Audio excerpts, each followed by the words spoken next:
भगवान वेदव्यास ने पहला जो सूत्र हमको प्रदान किया है वो है अथातो ब्रह्म जिज्ञासा।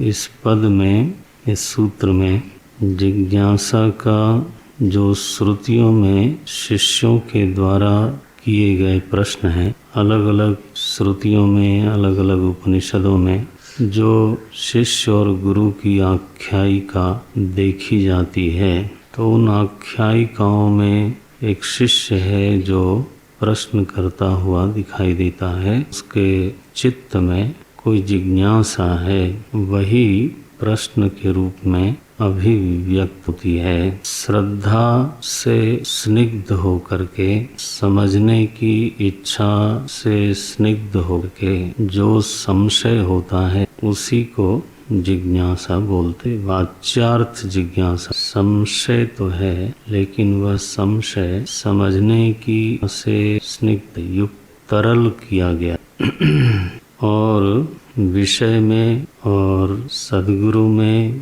तो गहरी श्रद्धा है, हृदय में श्रद्धा आप्लावित है, भरी। अधीहि भगवो ब्रह्मेति, भगवः शब्द बोला है। श्रुति का जो भगवः, कस्मिन् भगवो विज्ञाते सर्वम इदं विज्ञातम भवति। श्रुति का शिष्य ऐसा श्रद्धा संपत्ति वाला। त्वं हि नः पिता, त्वं हि नः पिता। नमः परम ऋषिभ्यः, नमः परम।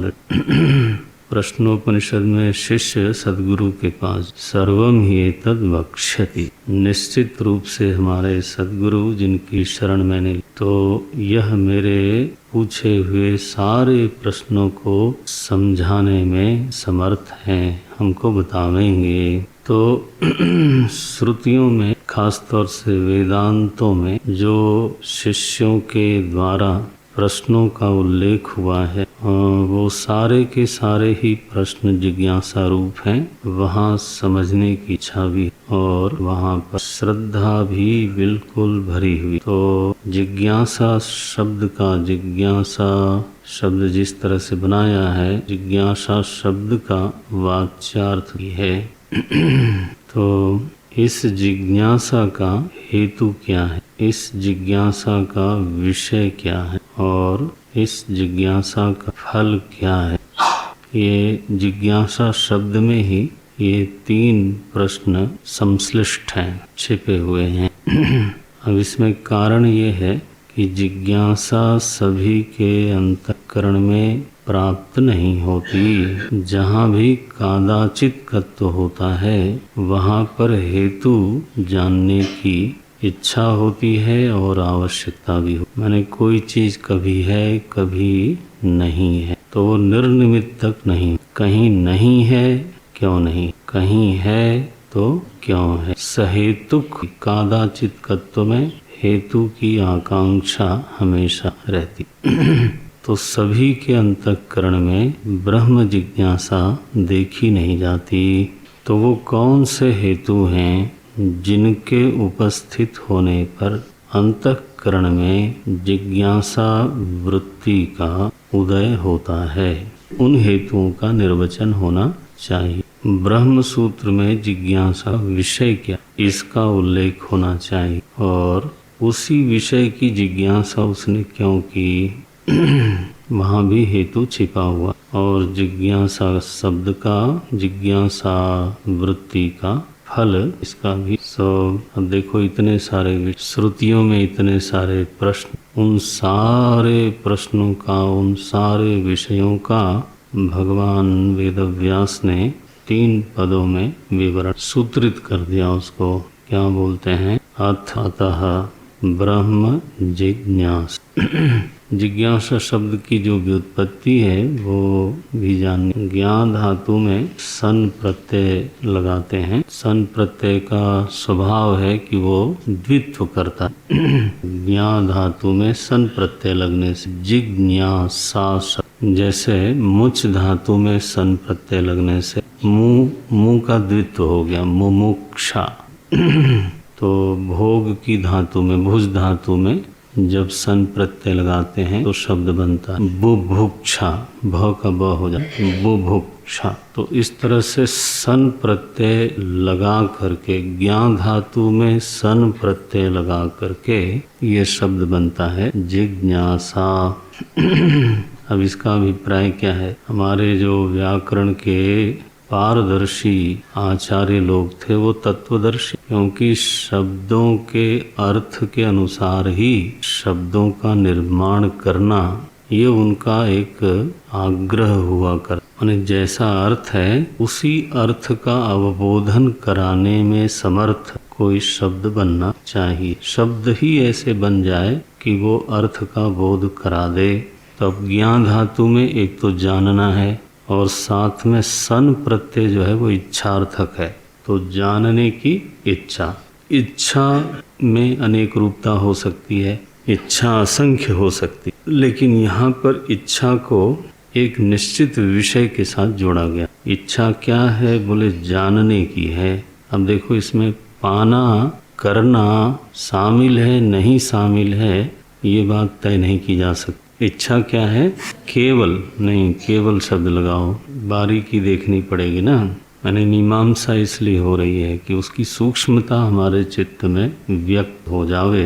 यानी ये बहुत कठिन है, साधारण बात नहीं है। इच्छा प्रायः करने की अथवा पाने की होती है। इसलिए जिज्ञासा शब्द का निर्माण ही बड़ा अद्भुत है कि कोई चित्त ऐसा हो सकता है जिसमें इच्छा तो है लेकिन कुछ पाने की नहीं है, कुछ करने की नहीं है, कुछ बदलने की नहीं है, कुछ उत्पन्न नहीं करना है, आप्य नहीं है, संस्कार्य नहीं है, विनाश्य विकार्य, ऐसी इच्छा ही नहीं है। अच्छा, तो ज्ञान की इच्छा, जानने की शुद्ध रूप से ज्ञान की इच्छा है। और इच्छा में एक तत्व शामिल होता है। कल मैंने इच्छा सदैव ही आनंद गर्भिणी हुई है, उसमें आनंद की का भाव छिपा रहता। आनंदार्थक है ये प्रत्यय, सन प्रत्यय आनंदार्थ। इसका क्या अभिप्राय हुआ कि कोई ऐसा चित्त है और चित्त वाला है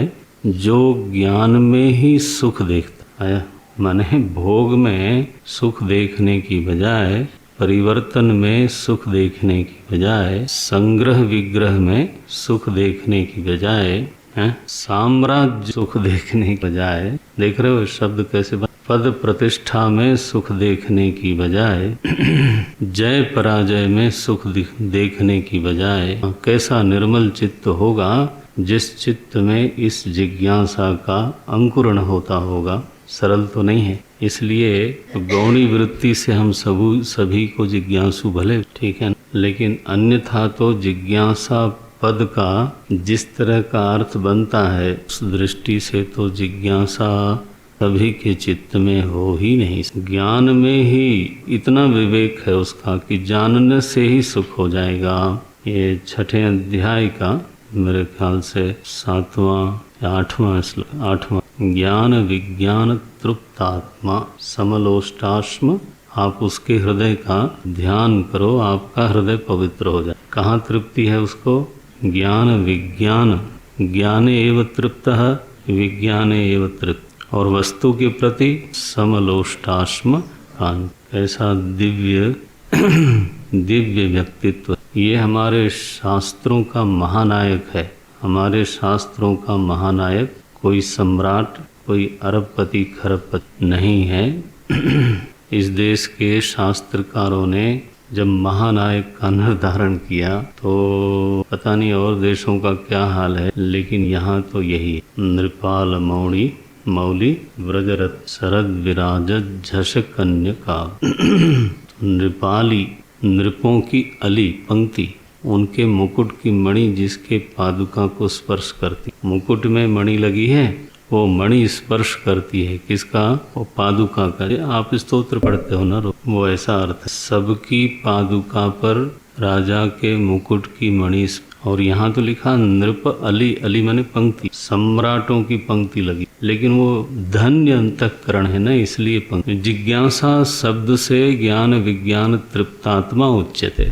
जो ज्ञान में सुख विज्ञान में सुख की साधनता देखता है, भोग आदि में सुख की साधनता नहीं देखता, तो ऐसा तो उसका विवेक है। और भोग आदि से विरक्त होने के कारण ही केवल ज्ञान की ही इच्छा है।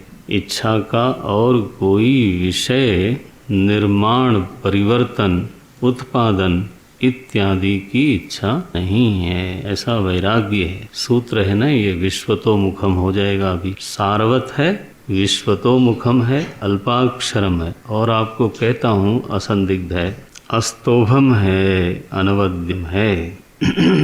ये तो सूत्र का अपना ही एक आनंद है। विवेक वैभवम, हमारे शब्द शास्त्र के जो विज्ञानी लोग हैं, महर्षि पाणिनि जैसे, अभी आएगा आपको पढ़ने को मिलेगा। भगवान भाष्यकार उनको भी सर्वज्ञ तुल्य बोलते हैं। समझते, केवल सूत्र लिखने के कारण नहीं, क्योंकि अर्थानुसारी शब्द संरचना के कारण अगर अर्थबोध न होवे और शब्दबोध भी न हो तो कोई रचना क्या करे। माने शब्द का भी ज्ञान हो और अर्थ का भी मार्मिक ज्ञान हो। शब्द कोई भी उटपटांग बना दिया ऐसा नहीं। माने इस बात को दिखाने के लिए ही ये कथा है। हो सकता है इतिहास भी हो कि महर्षि पाणिनि को ये जिज्ञासा हुई कि व्याघ्र शब्द में अर्थ साम्य क्या है। एक पशु विशिष्ट को व्याघ्र क्यों बोलते, उसमें क्या विशिष्ट साम्यांश, शब्द का अर्थ रूपी पशु से साम्यांश क्या है, ऐसा वो अनुसंधान कर रहे थे। तो उस समय एक व्याघ्र आ गया और उसने गर्जना की, तो वो महाराज दीवाने हो गए। वो चुटकी बजा के मानो नृत्य करने लगे। जिघ्रति इति व्याघ्र, उनको भी उत्पत्ति मिल गई। इसमें इसकी जो ध्वनि निकलती है ना, वो जिघ्राण, इस शब्द का जो, इस शब्द जिघ्राण जो शब्द है, शब्द वही शब्द उसके मुख से निकल, तो ध्वनि सामान्य होने के कारण इस पशु विशिष्ट का नाम व्याघ्र पड़ा। ऐसी उनको व्युत्पत्ति मिल गई तो वो नृत्य करने लगे,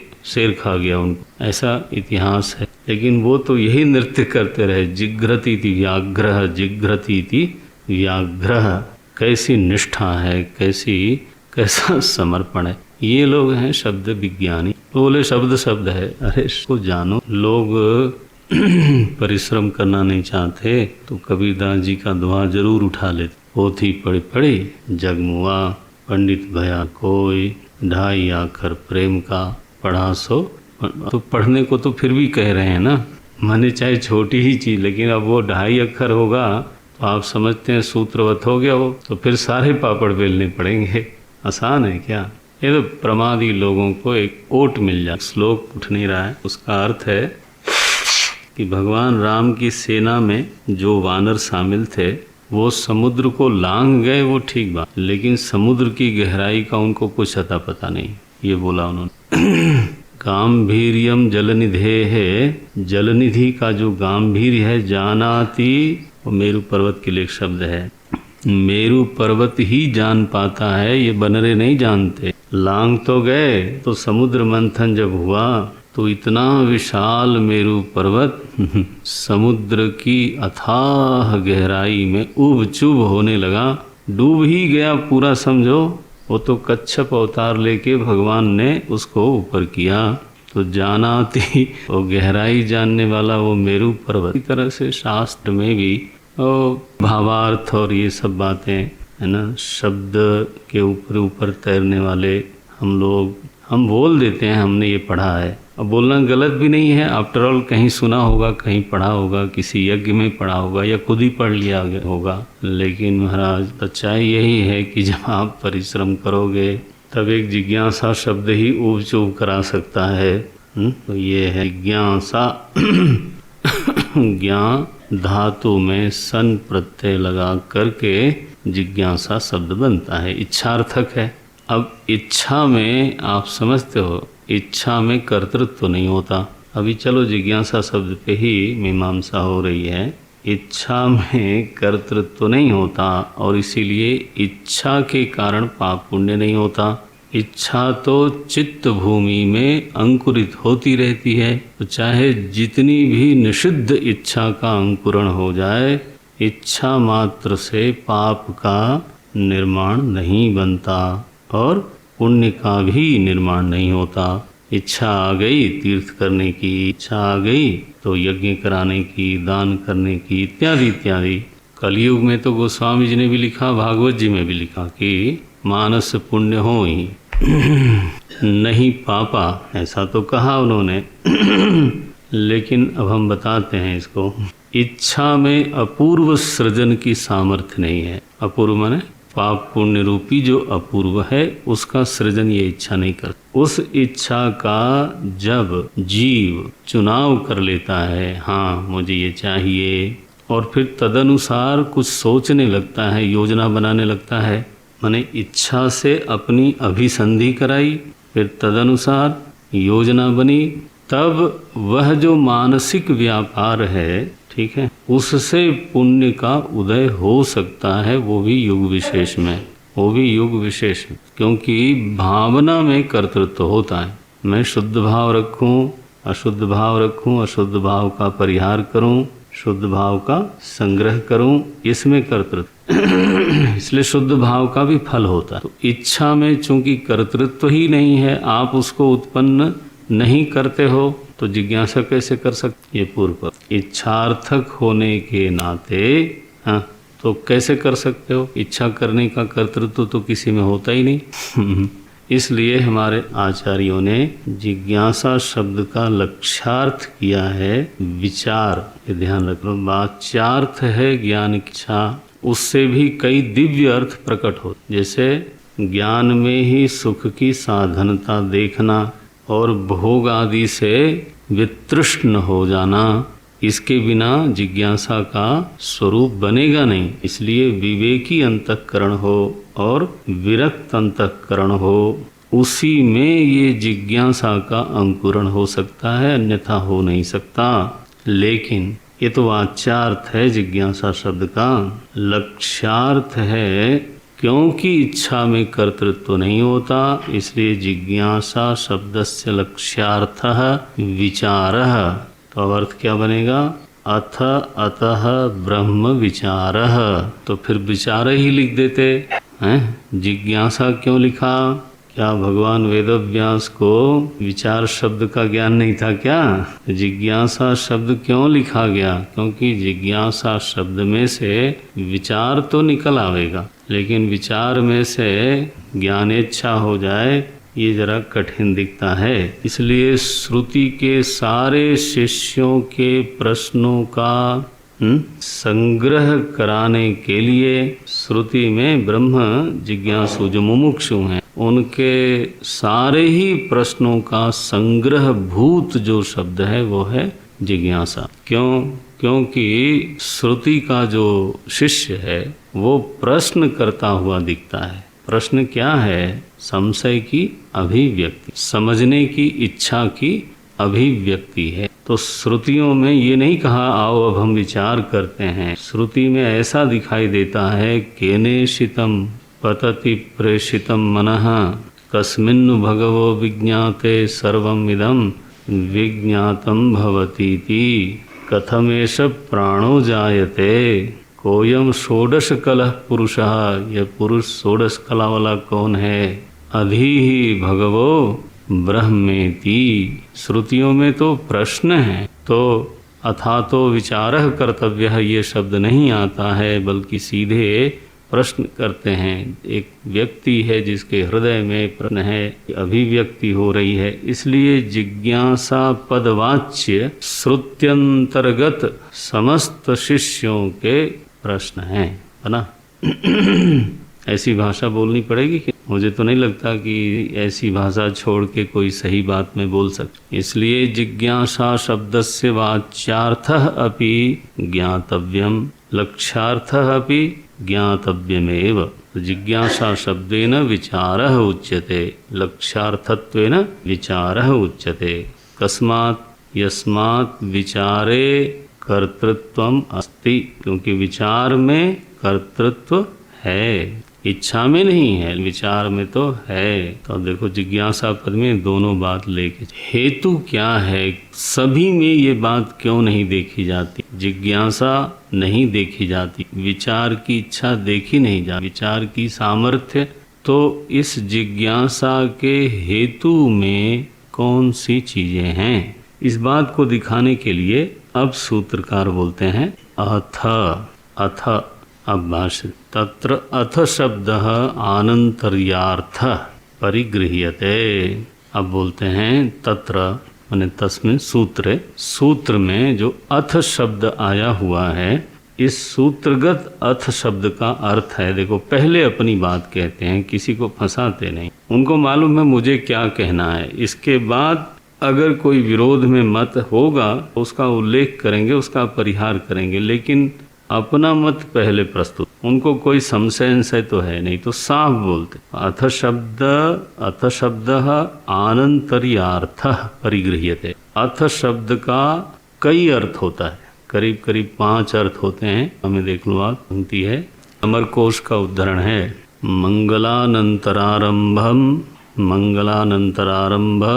प्रश्न कार्ष्णेषु अथो अथ इति अथ शब्दस्य बहवो अर्थाः सन्ति। मिला, ये है अथ शब्दस्य बहवो अर्थाः सन्ति। अथ शब्द के बहुत अर्थ हैं। कितने हैं? मंगल एक, अनंतर, आरंभ, प्रश्न, कार्ष्ण्य, कार्ष्ण्य माने पूर्ण, कृष्णता, पूर्णता। अथ शब्द का एक अर्थ हुआ, मैं विलोम से चल रहा हूँ, अथ शब्द का एक अर्थ हुआ पूर्ण, दूसरा हुआ प्रश्न, तीसरा हुआ आरंभ, चौथा हुआ अनंतर, और पहला अर्थ है मंगल। मंगल क्यों है? यही मंगलाचरण किया था ब्रह्मा जी ने सृष्टि की रचना के पहले।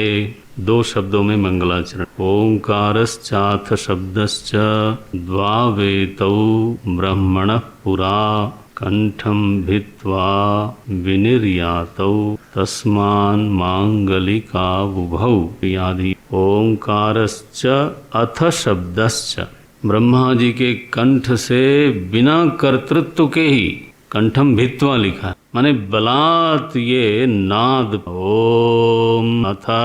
एक स्वामी जी हैं, प्रेम है, बोलते हैं ओम अथ बोलते हैं गुजरात। अब वो तो ब्रह्मा जी का मंगलाचरण है, तो मंगल अर्थ है, मंगलाचरण किया ब्रह्मा जी ने, तो उस परंपरा में प्रणव भी मंगल है और अथ भी मंगल। और कैसा मंगल है? ध्वनि मात्र, श्रवण मात्र, अर्थ ज्ञान रहित हुए होकर, अर्थ ज्ञान विनैव श्रवणेन एव श्रुत्या एव मंगलम। कथम मंगलम?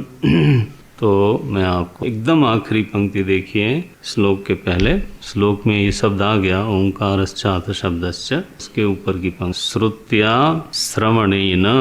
देखो मंगल कैसे हुआ, श्रुत्या श्रवणेन। शंख, ये आप लोग जो है शंख के साथ खिलवाड़ कर थोड़ा बचपना हो, शंख जो है वो सीधा बजाना, ज्यादा करामात, सीधा बजा के अंतिम जो ध्वनि है वो जोर से निकल, उसमें लहर नहीं।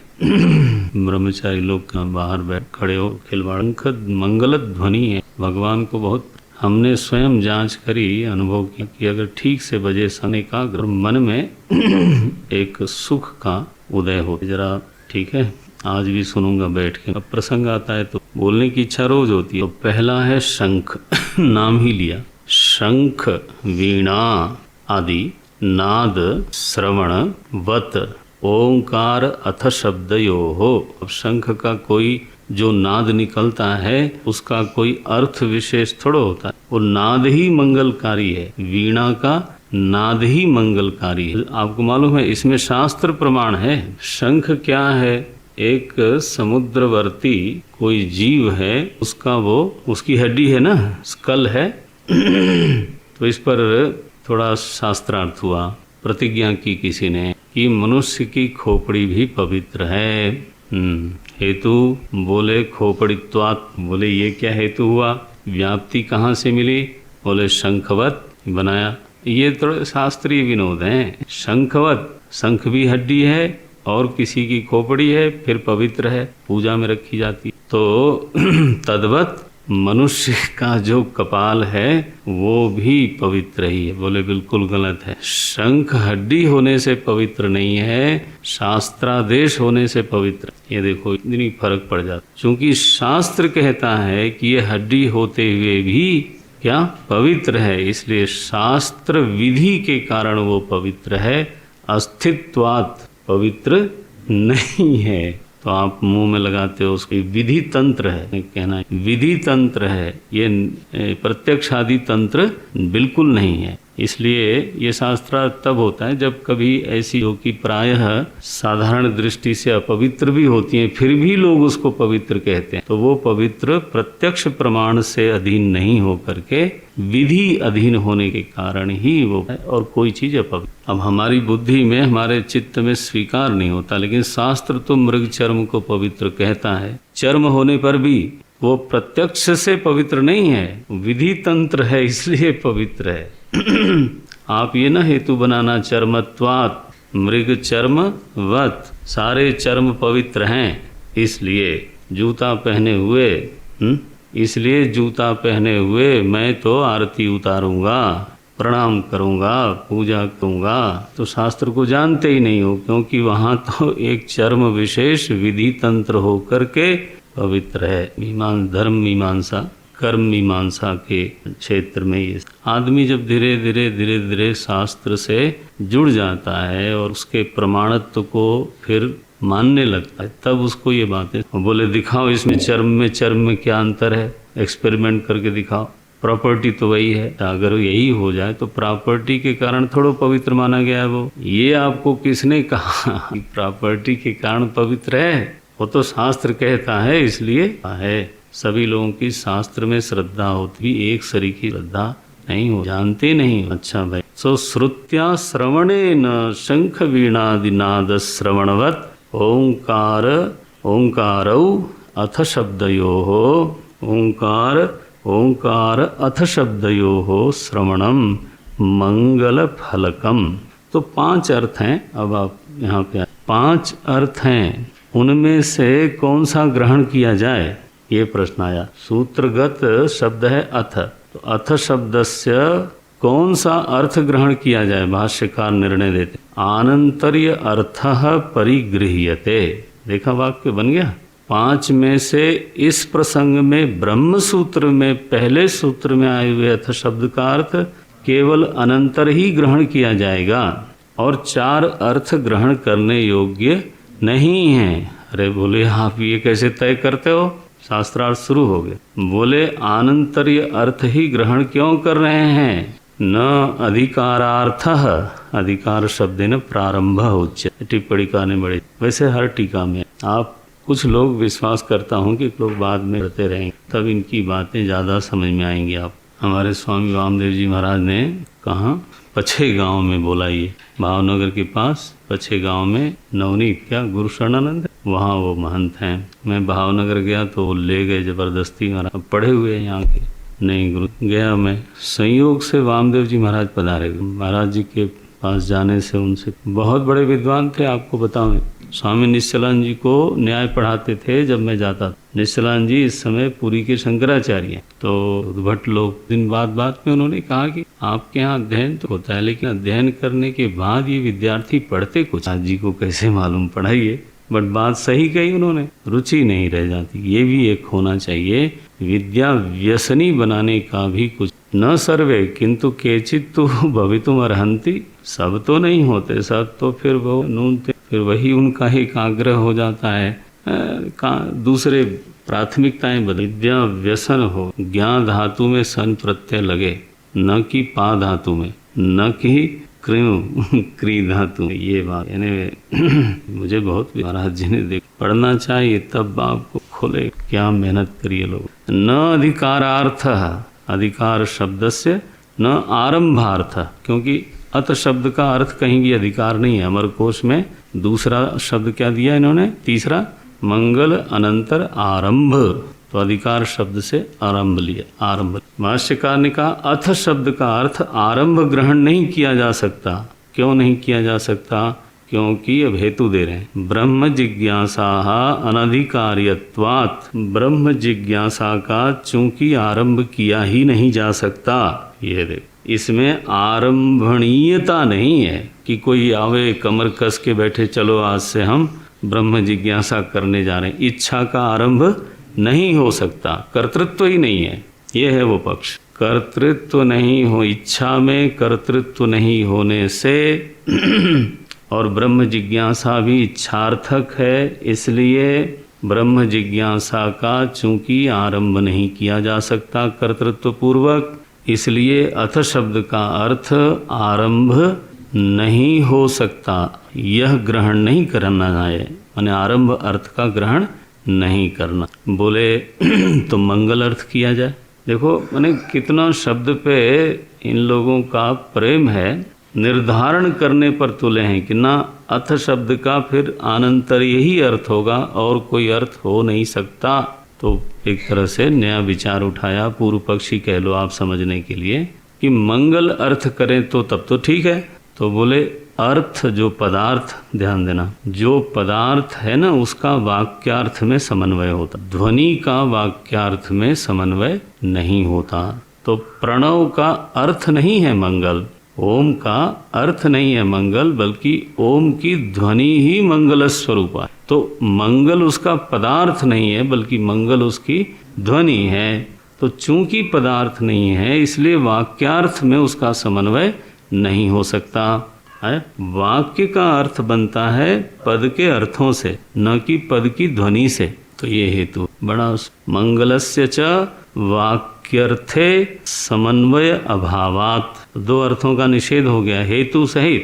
जिज्ञासायाः अनधिकार्यत्वात् एक दूसरा, बोलते हैं मंगलस्य च वाक्यार्थे समन्वय अभावात्। बोले अर्थांतर प्रयुक्त एव ही, अर्थांतर प्रयुक्त मने ओम का प्रयोग तो हुआ अनंतर्य के लिए, अर्थांतर मने मंगल से अनंतर अर्थ, उसको बोलेंगे अर्थांतर। आया पकड़ में? मंगल जो प्रस्तावित अर्थ है उससे हट के अथ शब्द का प्रयोग हुआ अनंतर्य के लिए। तो चूंकि अर्थांतर में प्रयुक्त है अर्थात अनंतर्यार्थ में प्रयुक्त है, तो अनंतर अर्थ का बोध कराने के लिए ओम का प्रयोग होने पर भी जो ध्वनि निकलेगी अथ की, उस ध्वनि से मंगल तो हो ही जाए। ये बोलते आ गया।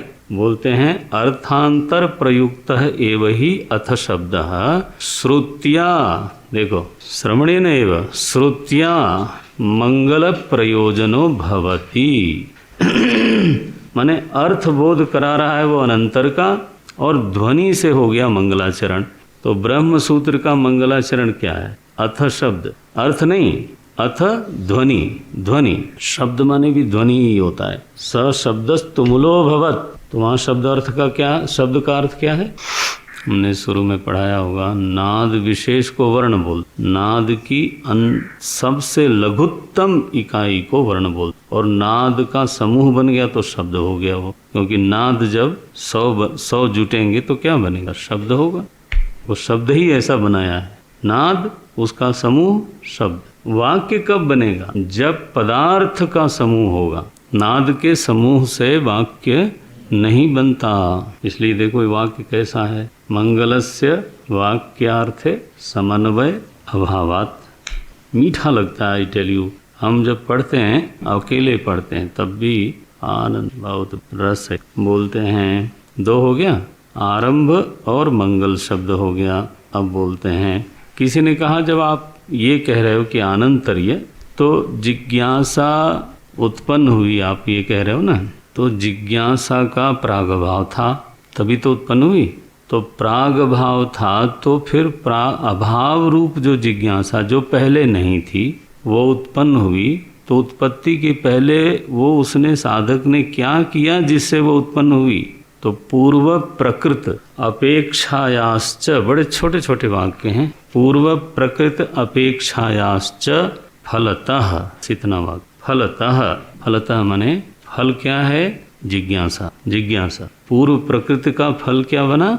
जिज्ञासा। इसे फलतः शब्द का अर्थ होगा जिज्ञासायाः, षष्ठी लगाना, फलतः जिज्ञासायाः, जिज्ञासा को पूर्व प्रकृत की अपेक्षा है। ये तो बात सही है। पूर्व वृत्त है, पहले क्या था? पूर्व प्रकृत की अपेक्षा है। किसको? जिज्ञासा को। सो पूर्व प्रकृत अपेक्षायाश्च फलतः, अगर आप ये कहो कि जिज्ञासा फल है, ये शब्द अगर आप बोलोगे जिज्ञासा फल है, फल शब्द का जोड़ योग करोगे उससे, तो फल के पीछे हेतु चाहिए।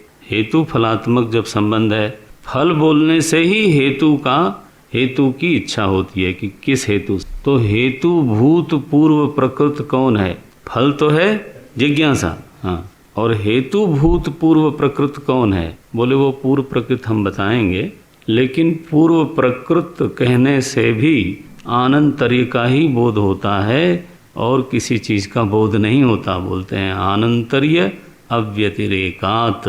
देखा माने जो पूर्व प्रकृति है उसके अनंतर जिज्ञासा हुई। पूर्व प्रकृति को आप हेतु बता रहे हो और जिज्ञासा को आप फल बता रहे हो।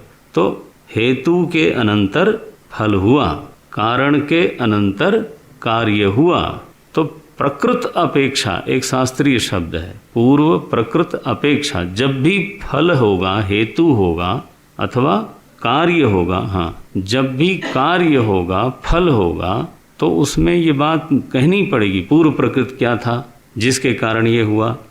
आम आदमी बोलता है बीमार हो गए, क्या बात थी? लो, अरे हो गए बीमार। नहीं, ऐसे कैसे हो गए? पूर्व प्रकृत अपेक्षा है उसको। पहले क्या हुआ था? अरे यहाँ तो आदमी मर जाए, मरा कोई क्या हुआ था? अरे मर गया, छोड़ो यार। ना ना ना, क्या हुआ था? बोले बाथरूम, को बाथरूम नहीं जाना चाहिए। अगर पूर्व प्रकृत अपेक्षा यही है, ऐसे ही मर जाते फिर।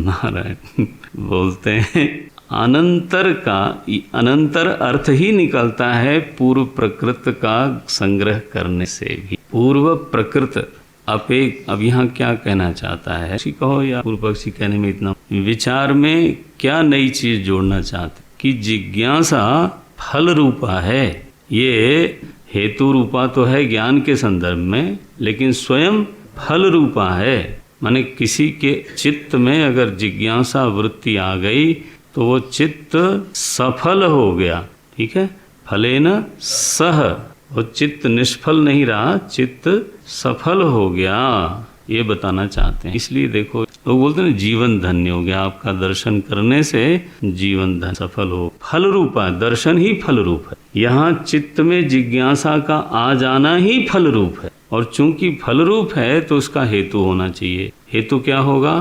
पूर्व प्रकृत। तो वो कौन है? बोले वो भी आनंतर्य अर्थ के अंतर्गत है, क्योंकि ऐसा होने पर ये होगा। कार्य कारण व्यवस्था क्या है? ऐसा होने पर इसके अनंतर ये होगा।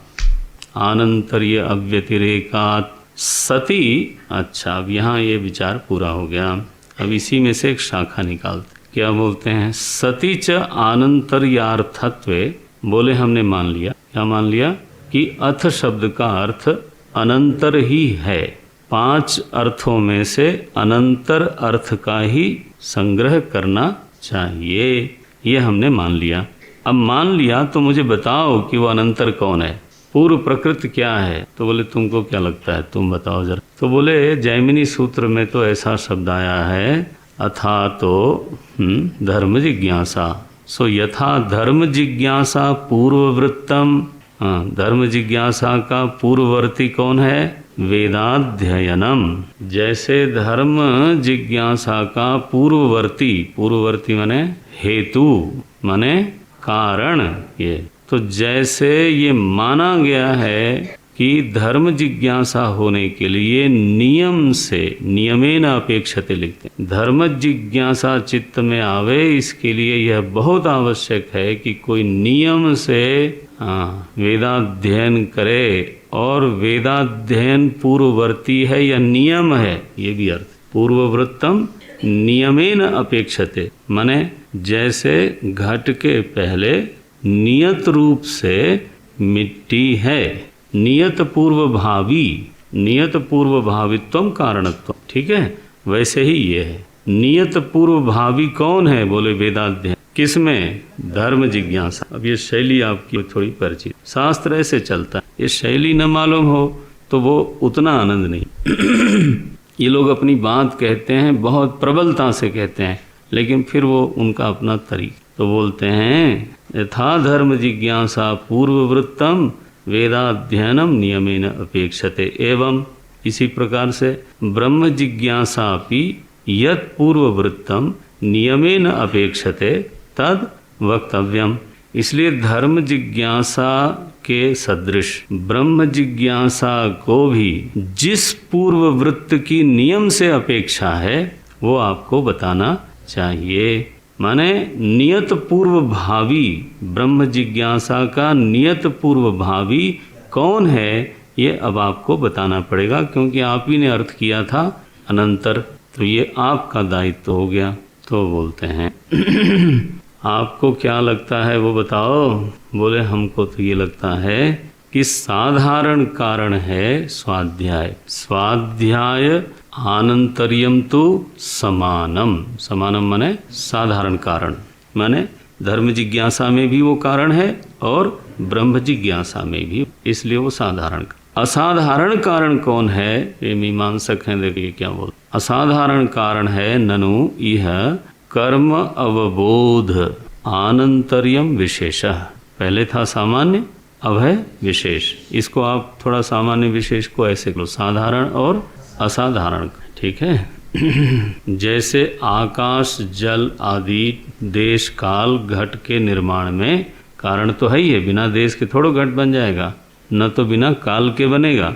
देश काल जो है वो घट के निर्माण में आवश्यक है, लेकिन वो साधारण कारण है, क्योंकि और निर्माणों में भी देश काल की जरूरत, उसको फिर हम गिनते नहीं। कभी सुना ये कि घट का कारण काल है अथवा घट का कारण आकाश है, ये तो नहीं कोई बोलता। असाधारण कारण का उल्लेख होता है, तो कुम्हार है, मिट्टी है, चाक है, यही बोला जाता है। तो यहाँ ब्रह्म जिज्ञासा का असाधारण कारण कौन है, विशेष क्या है? बोलते हैं कर्म का ज्ञान। मीमांसक कर्म का ज्ञान माने बोल सकते हैं? नहीं है, धर्म का ज्ञान। कर्म शब्द है ना, धर्म उच्च, धर्म एवं कर्म, कर्म एवं धर्म। क्या कहना चाहता मीमांसक? बड़ी सूक्ष्मता से पकड़ा है वो। अगर ये नियत पूर्व भावी धर्म ज्ञान को बता दे तो ये बनेगा कि धर्म जिज्ञासा के बाद ही फिर ब्रह्म जिज्ञासा होगी। तो आओ बच्चों, पहले जैमिनी सूत्र पढ़ो, ये बना ना। पहले धर्म के अच्छे ज्ञाता बनो, फिर ब्रह्म के बारे में सोचें। वो बोलता है कर्म अवबोध आनंतर्यम विशेषः। भाष्यकार बोले शांति रखो जरा, न मना किया, न ये बिल्कुल ठीक नहीं कहा आपने। क्यों भाई नहीं ठीक कहा? अब देखो यहाँ कर्म जिज्ञासा नहीं बोल रहे, सीधे धर्म। धर्म जिज्ञासा प्राग अपि। क्या बढ़िया वाणी है हम लोगों के आश्वासन के लिए, स्पष्ट है ना, समझ में आती है। धर्म जिज्ञासा प्राग अपि अधीत वेदांतस्य ब्रह्म जिज्ञासा उपपत्ते है। बोले धर्म जिज्ञासा के पहले भी ब्रह्म जिज्ञासा हो सकती। तुम क्या बात कर, सारा यज्ञ याग कराना पहले सीख लो, इसके बाद ब्रह्म जिज्ञासा होगी, ऐसा कोई नियत पूर्व भावित्व नहीं है। ये बोल दिया हमारा। विश्व के जिज्ञासुओं के लिए देखो कैसी, जो लोगों को धर्म जिज्ञासा नहीं थी, नहीं हुई, उनको भी ब्रह्म जिज्ञासा हो जाती है। तो उस जिज्ञासा में जो हेतु बनता है वो है उनका सत्संग। अधीत वेदांत से आपातत जो ज्ञान हुआ वेदांत का। कोई हमारे ब्रह्मचारी जाके यज्ञ कर आए हैं, वहाँ सुना उन्होंने, फुरफुरी हुई है, कहाँ पढ़ा है ये लड़का, सिद्धवाड़ी में एक कुल है, तो कदाचित जिज्ञासा होगी, चलो देख तो आते हैं, कैंपिंग करके आते हैं। आपातत बोलते हैं, टुकड़े टुकड़े में बरसात हुई। आपातत ज्ञान, ज्ञान ब्रह्म जिज्ञासा का नियत पूर्व भावित्व में एक चीज आती है, आपातत। आपातत ज्ञान का जो स्रोत है वो है सत्य। कहीं सुना, फिर कहीं से कहीं पढ़ा, ऐसे कुछ सिस्टमेटिक नहीं है, कोई प्रणाली नहीं है, कोई परंपरा नहीं मालूम है, कुछ कुछ मालूम है। हालांकि ऐसी दशा में भी लोग महाराज बोलते। अभी हमें एक सत्संगी सज्जन यहाँ थे, रहते हैं बिनाए, तो अब मुझे सुनना ही, मेरे बोलने का तो सबसे ज़्यादा यही है। तो बोले हम इस बार के कर्मचारियों से करते रहे हैं, टहलते समय पूछते रहे हैं कुछ कुछ, बड़ा अच्छा रहा तो नहीं। तो बोले वो सत्संग में ये समझ में आया कि कई चीज़ें तो वो जानते हैं जो हम नहीं जानते, और कई चीज़ें हम जानते हैं जो वो नहीं। देखो तो यहाँ से नहीं करता था इनसे। तो बोले उनको बहुत सारी नहीं, कोई खास आगे नहीं है, मैंने हम बहुत पीछे नहीं है, ये दोनों वाक्य बोला उन्होंने, पकड़ में आ गया होगा हो। तो मैंने कहा 2.5 साल तक गधे लोग हैं परेशान होते रहे, मेहनत करते रहे, बेकारी रहा फिर प्रयत्न। देखो तो जिसको आपात ज्ञान होता है उसको भी लगता है कि हमें परंपरा ज्ञान है। ये समस्या है, ज्ञान की ही समस्या है। जो रज्जु को सर्प जानता है वो कभी नहीं जानता कि मेरा भ्रम ज्ञान है। क्या जानता है? क्या जानता है कि ये प्रमा है। जब असली प्रमा आती है तब उसको लगता है अरे मैं ऐसा नहीं जानता था, भ्रम हो गया। एनीवे, लेकिन ब्रह्म जिज्ञासा का नियत पूर्व भावी आपातत ज्ञान माना जाता। इसलिए भाष्यकार ने धर्म जिज्ञासा को नियत पूर्व भावी की जगह से हटा दिया।